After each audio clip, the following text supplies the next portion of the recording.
Hey, this is Matt with State of Flux, here with the continuing countdown towards Avengers Doomsday, and it's all because of this film right here. The Avengers is why we still talk about the MCU. Iron Man did great things and is one of the greatest superhero movies of all time. But the Avengers is a film that is the touchstone of the genre. This was what all paths were leading towards.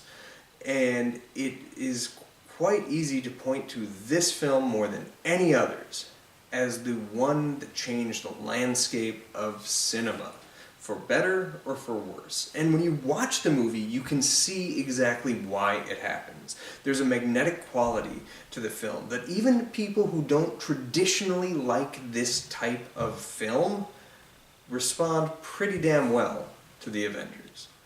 It's a movie that is just funny enough to be inviting to people who don't like this kind of thing. It's got as much emotional heft as it needs to get anybody who is passingly familiar with these characters or any of their previous films to be invested in this one. It is a movie that uses all the different films in its lineup leading up to it as a jumping off point and examining the characters within this film. Everybody gets progressed. Everybody moves further. We don't see them stagnant from who they were in the previous film. We see them grow and change to who they are at the end of this one. This film, and people don't talk about it enough, is one of the best written comic book movies. I think it does tremendous work to get these characters together believably and understandably. It gives us, the audience, the fun moments of what would happen if Thor's hammer hit Cap's shield. Because, like, us geeky folk who read comics always wondered this kind of stuff. This movie shows it. But then it also does the work of getting us to care about the people behind the shield, behind the golden locks, behind the iron suit.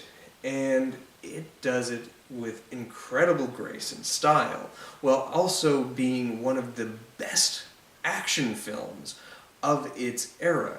The action of the last quarter of this movie is absolutely tremendous, and I still think stands as the best action sequence of the MCU. Full stop comes from both, the reparation of the ship and everything happening between Hulk and Thor inside the shield hangar, as well as everything in the Battle of New York. That whole battle has so much weight to it. And it was because Whedon talks about this on the commentary.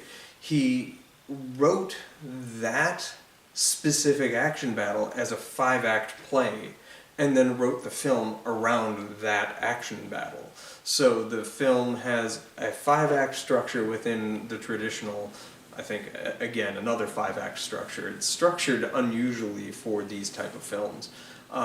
But that's not a bad thing. That's a good thing. And I think everything that this film kind of accomplishes within its own means, within itself, is pretty great. I think it's a great looking movie. I talked about this a couple weeks back. If you are a person who watches my DC movie reviews, I was talking about The Dark Knight Rises, where I talked about, you can watch right here, Wally Pfister criticizing how the Avengers looked. And I thought that was so rich coming from him when, like, the action specifically and the big weighty conclusion of The Dark Knight Rises with Bruce Wayne's sacrifice was completely misshot. This film has dynamic photography, and it has great use of its sets. You get to see the height, the depth of the place. You get to have the great use of camera work within the action of New York. Taxis getting flipped over, the camera's inside it. You get to see the camera flip on end as Loki's pokey stick is turning everybody's minds upside down and everybody's beginning to fight with each other. There's some inventive camera work throughout this entire feature that I think to criticize that is kind of silly, especially when maybe your Batman picture doesn't look as good. But I think the lengths that Joss Whedon's screenplay and direction go for the qualities of the film, it's also the acting that really pulls it. Robert Downey Jr. is a godsend to this franchise and to cinema for like many different reasons. He has put in so many masterful performances, but he is so good in this, in being light, aloof, and funny, but also being the fulcrum of the drama once the Avengers have somebody to avenge. And his line delivery when he's coming at Cap of, "We are not soldiers," is chilling. I love that performance. It's so good. Speaking of Cap, he is quite good. Chris Evans, when he's getting in Stark's face, he hasn't encountered a person like Tony Stark before. Sure, he's met Howard Stark, and there's some evocative nature between the two, naturally. But he's not quite Stark. And when he meets Tony, that whole confrontation that repeatedly happens not only sets up the bones for what's going to come in several films' time, but is completely believable, and Chris Evans sells it. And you see just this slight sinister edge to Evans' performance as he's in the same room with Loki's pokey stick. Chris Hemsworth is great, but Tom Hiddleston, my God, that man took ownership of this film in ways that I don't think anybody was prepared for. He was great in Thor. He is magnetic in this film, and he is the answer to Heath Ledger's Joker, which was proven positive when people tried to recall a good MCU villain and all they had was Loki to pull from for about a good 8 years of time, because nobody could ever quite match what Hiddleston brings to that character. He's got a weight of humanity that's completely rooted in believable, justifiable rage of a man who just wants to rule. And then you also have the funny side of him, and the trusting side of him, and the maniacal side of him. And he is so perfect in all capacities. But he's so good that he gets the audience to root for him, even as the villain. And that's why much of the rest of his trajectory throughout the MCU is converting his villainy into the good man who is Loki. That's just right down to Hiddleston. It's great writing. It's great performance on top of great writing. But it's a performance so good it eclipses anything around it. And he's just fantastic. And when you get him and Stark in the room talking to each other, it's one of the highlights of the film. But it's not the biggest highlight of the film. I think the best scene in this entire movie, brimming with action, brimming with great grandiose characters and huge moments, is a scene where Black Widow sits down and interrogates or is interrogated by Loki. That scene and Scarlett Johansson's performance in that scene of having read on her ledger that she's trying to rectify, is my favorite scene in this film. It says everything you need to know about both characters. The fragileness of, the fragility of Black Widow. The need to have attention and the need to be the one kind of lingering thread who's like a caged animal pacing, trying to take control of the moment, even though he's the one in the cage, that is Loki. And yet, at the drop of a dime, it's flipped when this woman this woman plays him the whole time, knowing exactly how to appeal to his sensibilities, because she's read him through and through, and he doesn't get that until it's too late. Beautiful chef's kiss. I love it. I know some people come down on the Mewling Quim line. It is a pretty gross thing to say, but I don't think it's out of the realm of possibility that somebody like Loki would say that. If I would have more of a problem with that line if it was something that like Tony Stark or Thor or somebody said that. I would not abide by that. The fact that you put that in Loki's mouth doesn't make it doesn't bother me. I think that's just more of the people trying to tear down the filmmaker, and I get it that that's a conversation for another day. But or if you want it to be today, that's fine. Drop it down in the comment area down below. But I don't have a problem with that line so much. This film has the reclamation of character of the Incredible Hulk. If you watched, perhaps even earlier this week, my review for Man of Steel, you saw me complain about the fact that somebody who made that movie felt that Superman was a character that needed fixing, and that he needed to be updated to modern sensibilities. But that modern update is just viewing this character whose name literally means hope. The crest on his chest literally means hope, through a prism of hopelessness. That's how we view Man of Steel. And that was their modern update to it. We live in a hopeless world, so we're going to give you a superhero that is kind of, it says he stands for hope, but he's going to be the embodiment of that hopelessness for you as well. He's just going to be a hero that rises to that hopelessness. And hopefully you find some inspiration in that. And I can criticize that, because it's just bunk. It's not true.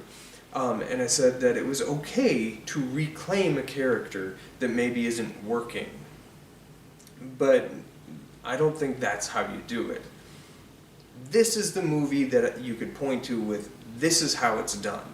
You have Eric Bana, who played Bruce Banner. He's a tremendous actor. And that movie does interesting things with his character, but none of it really lands right. And least of all, the Hulk aspect of it works the worst. You have the I said Eric Bana. You have the Edward Norton version of the Hulk in The Incredible Hulk.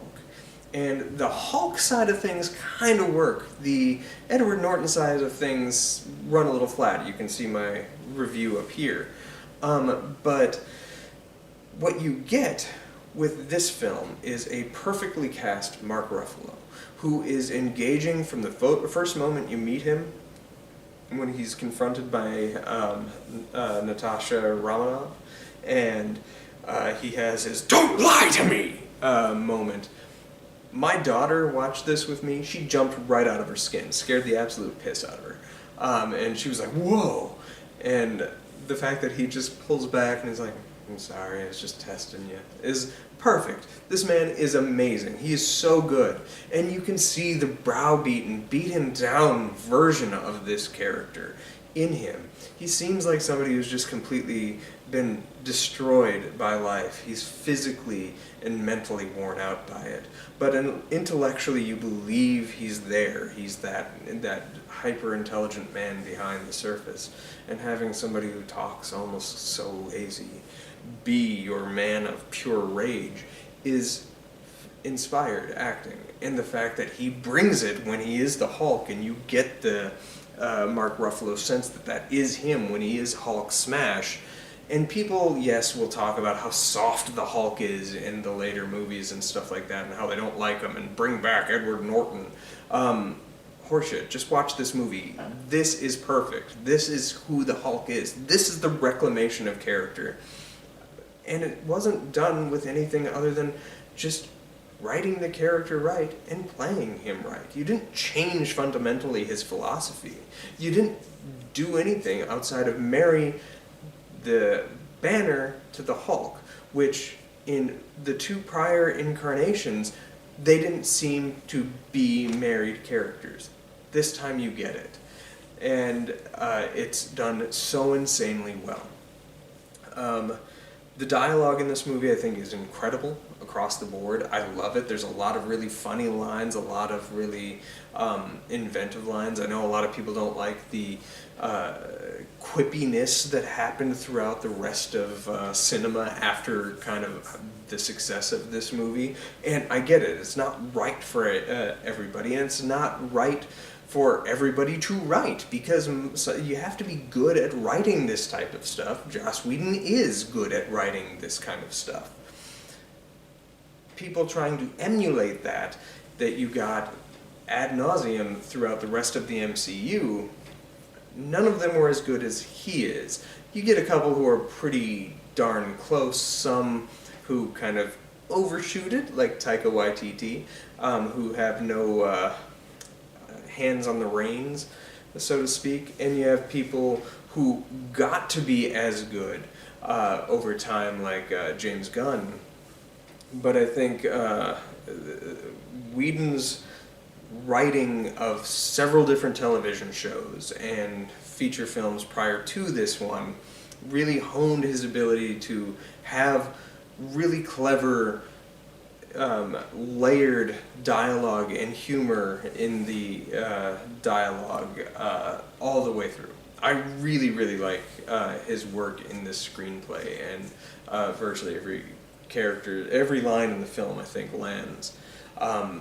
Whether it's supposed to be funny or intelligent or quippy or smart or playful or subversive, there's some great beats of subversion in here. The confrontation between Hulk and Loki, and that just being undercut with the ragdoll moment, is something that lingers throughout the rest of the MCU. And that's just it, is you can, and I'll point them out as we get to each movie, you can point to this film as being the foundation of the entire MCU, even though there were films that came beforehand that were building blocks to it. This is the one that stands firm and that people call back to more than any other, because they recycle, or, joke theft this movie to death. It happens in like the next couple ones we will be talking about, and I'll touch on them as we get there for each and every single moment that we get to. But it's good, guys. I love it. I have almost no complaints. I think the first, 20 minutes or so are a little slow. That's about it. That's all I got. I watched this with my daughter. And all of this was leading, I showed her the MCU movies leading up to this one with the promise that this one was going to blow her mind, and sure as shit, it did. She loved when they all came together. She liked watching them interact with each other. She couldn't believe how, like, her two favorite characters of Iron Man and Captain America weren't getting along, and but she could see both sides to it. She thought it was funny. She was fully engaged with the action all throughout the film. She liked the first confrontation between Loki and Captain America in Germany, and Loki like lording over everybody and about to kill the old man, and then Cap comes in with the shield. She loved all of that stuff. She was a big Black Widow fan. She loved Black Widow in this. Like, as much as she liked her in Iron Man 2, she really liked her in this. She seemed pretty indifferent to Hawkeye, so I'm kind of curious to see how she'll respond once we get to Age of Ultron. But the whole action climax, she was invested in, and when Iron Man looked like he was going to die, or in fact did die very briefly, she was just like, whoa, I can't believe it. And then the elephant in the room, when Coulson died, she couldn't believe that happened. She was like, is he dead? Does he stay dead? Like, he doesn't come back? And I was like, he's not in any of the other movies. And I haven't told her about Agents of S.H.I.E.L.D. yet. I don't know if we're going to watch it. Maybe we will. We'll see. But that death hit for her.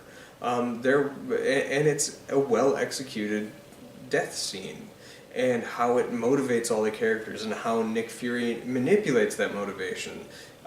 She needed that explained to her a little bit, and so I tried to work that out. The film does kind of go over little kids' heads in certain key areas, but I think it's a smart movie.